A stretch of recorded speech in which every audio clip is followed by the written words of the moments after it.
des promesses de Dieu pour notre bien-être spirituel. Et pour l'heure, je vous invite, chers amis, à faire une coup de prière avec moi. Éternel, notre Dieu, notre Père, nous te remercions pour ta grâce envers nous. Merci pour la vie. Merci pour la santé. Et merci pour toutes ces informations que tu nous permets d'avoir. Fais-nous grâce en ce soir. Assiste-nous. Au nom de Jésus, nous t'en prions. Amen. On l'a entendu, chers amis auditeurs internautes, et on l'a compris que cette situation va durer longtemps.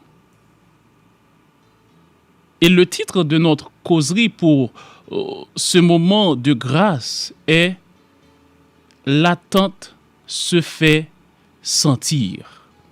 L'attente se fait sentir. Et nous allons examiner ensemble Ésaïe 40.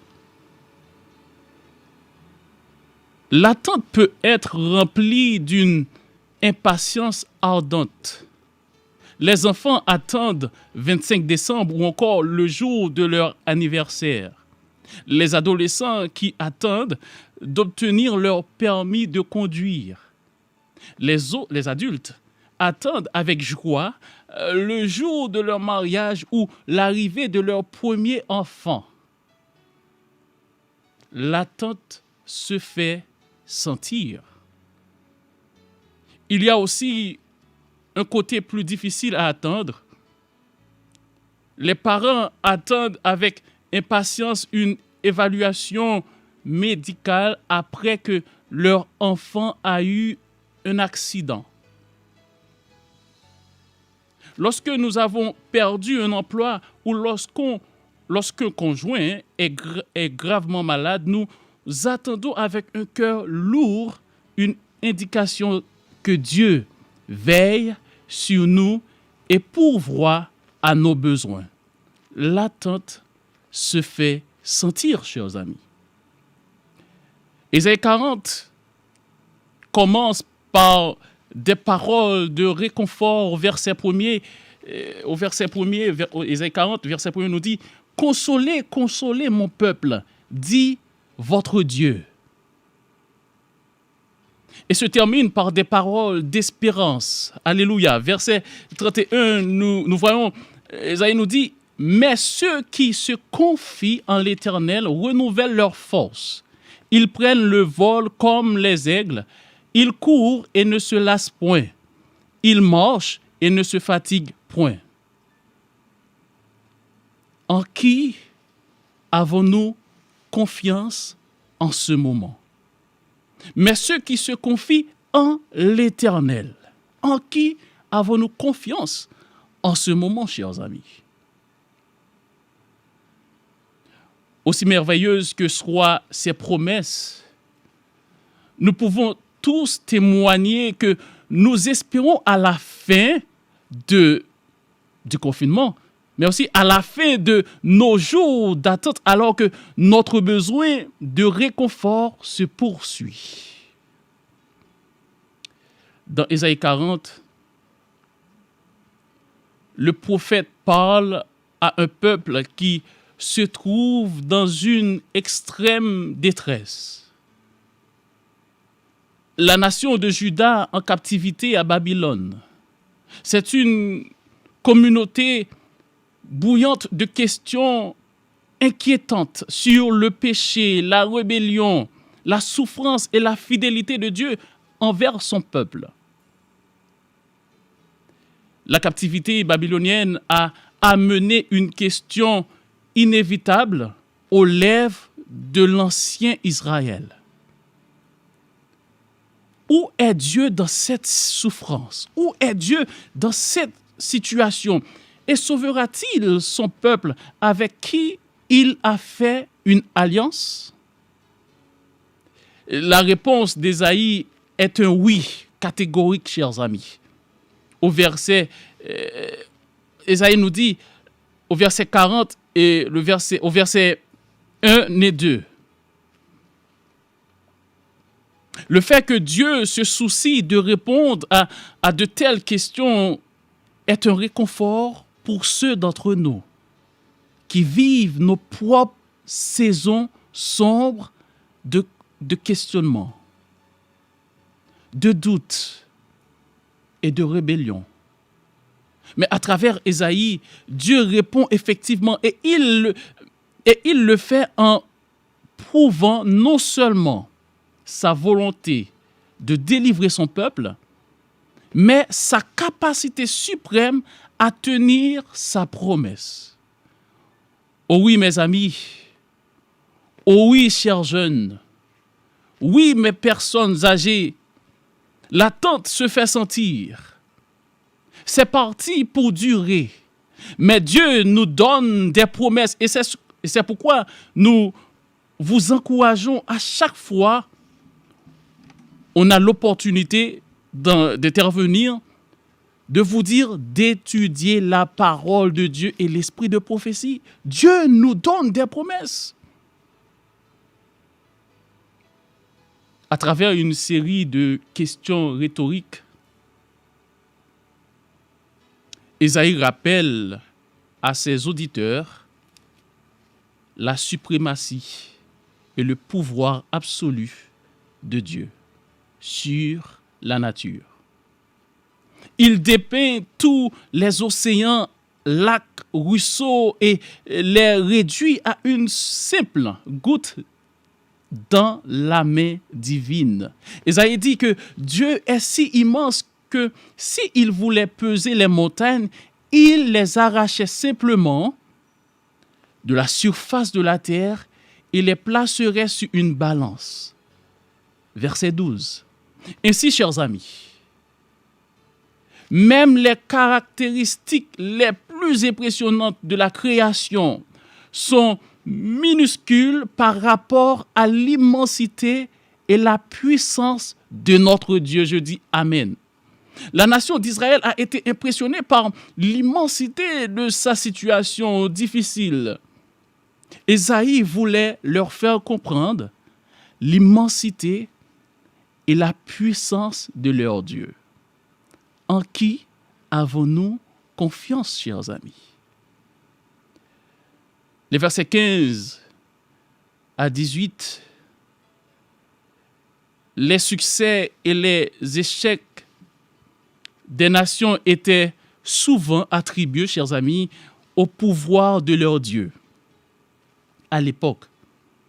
Alors que le peuple du Créateur souffrait en captivité aux mains d'une puissance étrangère, ils se demandaient peut-être si leur Dieu était aussi puissant que les dieux de leurs ravisseurs, il les aurait délivrés. Isaïe rappelle au peuple de Dieu que son peuple est réel. Son Dieu est réel et qu'il est capable de délivrer son peuple. Isaïe rappelle à son peuple, au peuple de Dieu que son Dieu est réel. C'est lui qui a créé le ciel, la terre, la mer et les sources d'eau. Il est capable de les délivrer. Dieu est capable de nous délivrer. La résidence officielle du monarque britannique, que depuis plus de 180 ans, sa façade impressionnante, son protocole royal et ses fabuleux jardins nous obligent à nous émerveiller devant une monarchie qui remonte depuis des siècles. Lorsque vous regardez ces monuments de la puissance humaine, il est facile, oh oui, il est facile d'être impressionné. Et pourtant, Ésaïe, chers amis, Ésaïe nous rappelle qu'une telle stabilité est une illusion. Même les dirigeants des nations ne sont rien par rapport au grand Dieu d'Israël, par rapport à ce Dieu que nous servons. Même les dirigeants des nations ne sont rien par rapport au Dieu que nous servons, au grand Dieu que nous servons.